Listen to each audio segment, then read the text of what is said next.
అని చెప్పి ఘంటాపదంగా చెప్తూ మా ప్రయత్నంగా మా వాయిస్ వినిపించడం జరిగింది.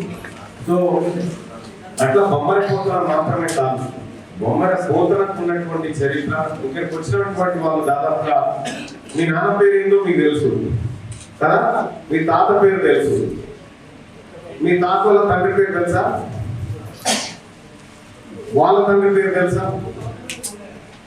ఒక 100 ఏళ్ళు ఎంత పోతే కథ మీ గతమే తెలియదు. కానీ 1450 సంవత్సరంలో పుట్టినటువంటి బొమ్మర పోతన గారి గురించి ఇవాళ మాట్లాడుకుంటున్నాం అంటే ఆ వ్యక్తి చేసినటువంటి కృషి, ఆయన రచనలు కానీ భోగి జనకం లాంటి అనేకమైనటువంటి రచనలు రాసింది. సహజంగా వేంటారు బొమ్మర పోతన గారు.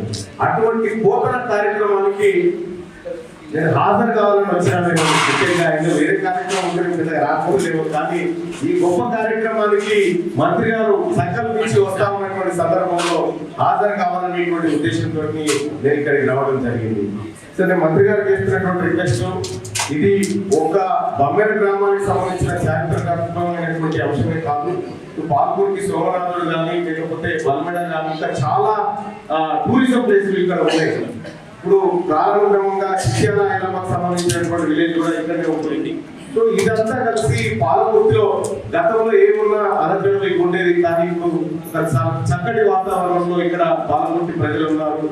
ఈ పెండింగ్ వర్క్స్ ఏవైతే గతంలో మధ్యలో చేసినటువంటి వర్క్స్ ఏవైతే ఉన్నాయో వీటిని త్వరితగతిన పూర్తి చేసుకొని మళ్ళీ వచ్చేటువంటి పోతన జయంతిని ఇక్కడ బ్రహ్మాండంగా నిర్వహించుకోవడానికి మనమంతా కృషి చేస్తూ మీ నుంచి ఎక్కువ ఆశిస్తా ఉన్నది పాలకుర్తి అలాగే ఈ సర్కిట్ అంతా.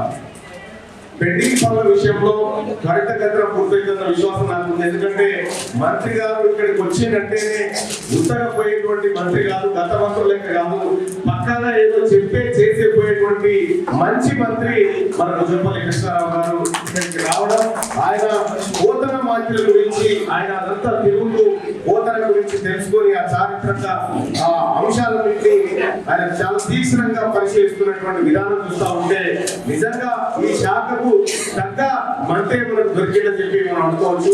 అలాగే ఈ కార్యక్రమం వచ్చేసరికి వచ్చే జయంతి ఏదైతే పోతన గారు ఉంటుందో ఆ జయంతి కార్యక్రమము మంత్రి గారు జూపల్లి కృష్ణారావు గారి సారథ్యంలోనే అంగరంగ వైభవంగా ఇక్కడ జరగాలని కోరుకుంటా ఉన్నాం. ఇక నేనైతే నమ్ముతా ఉన్నా, మనం ఎవరు డిమాండ్ చేయాల్సిన పని లేదు, అలాగే చెప్పడానికి సిద్ధంగా ఉన్నారని నేను అనుకుంటున్నాను. Thank you. లైక్ చేయండి.